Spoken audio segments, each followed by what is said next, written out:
Alright, so the Los Angeles Lakers and the Houston Rockets will face off in the second round of the playoffs in the Western Conference, and this is sure to be an interesting one. Each team has two superstars along with a varying supporting cast that has their own strengths and weaknesses, and these two teams are almost the opposite in terms of team build. The Lakers have run a big lineup throughout the season, while the Rockets have downsized even more after trading Clint Capella, as they now start PJ Tucker at center.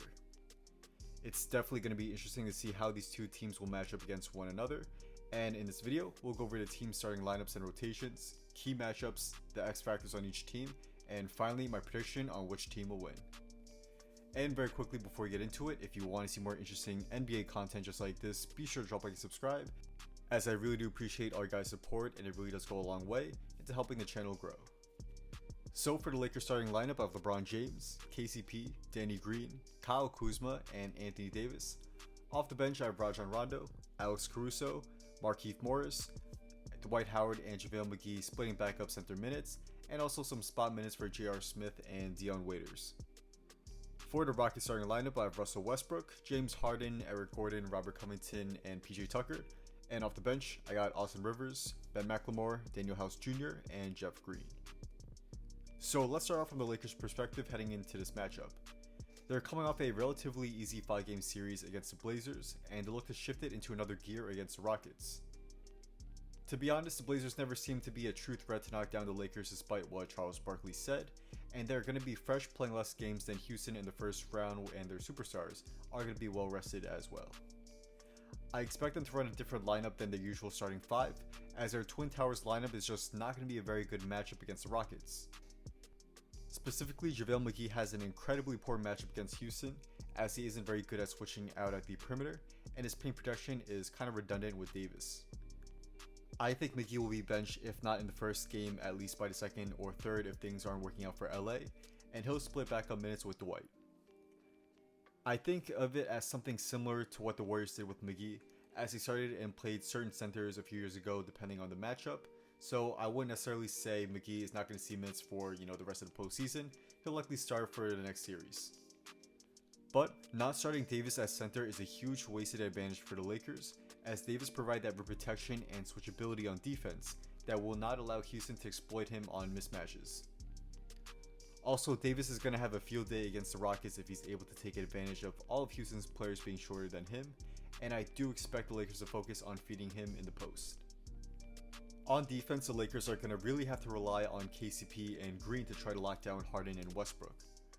I think the Lakers will do well against the Beard, as Green and KCP match up very well physically and have the length to disrupt Harden's shots and rhythm, but the big problem for the Lakers on defense is going to be Westbrook, as they don't have anyone who matches up well against him.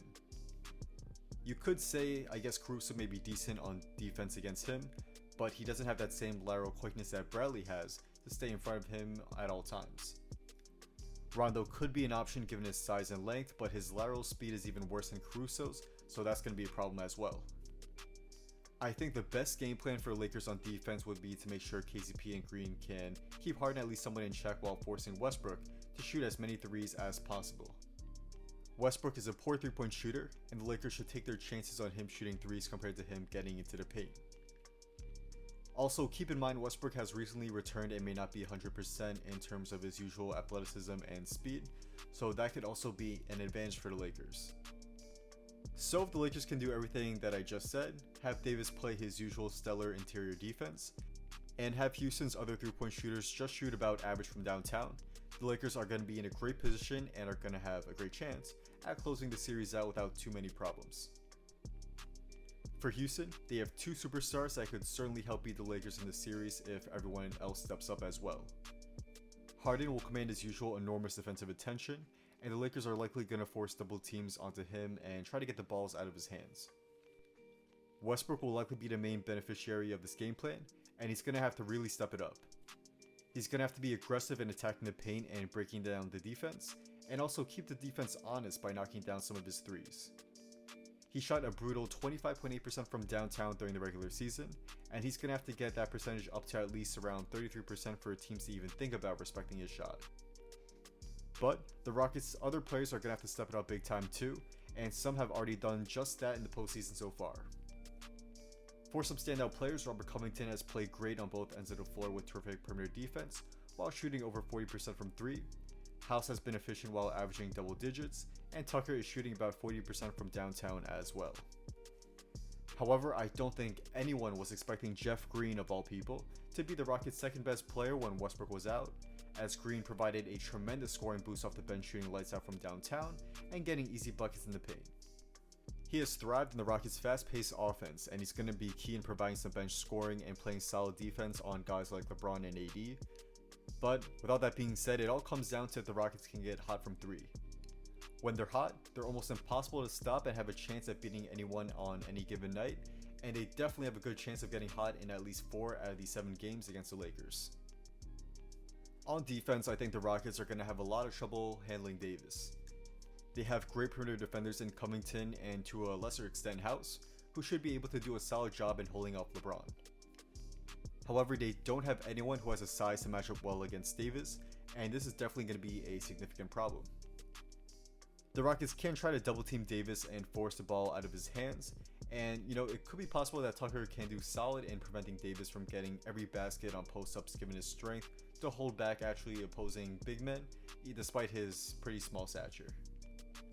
Regardless, I think this is going to be the main issue for them on defense, and it's going to be interesting to see what strategy they decide to go to with stopping AD. Now on to the X Factors. The X Factor for the Lakers, in my opinion, is Rajon Rondo.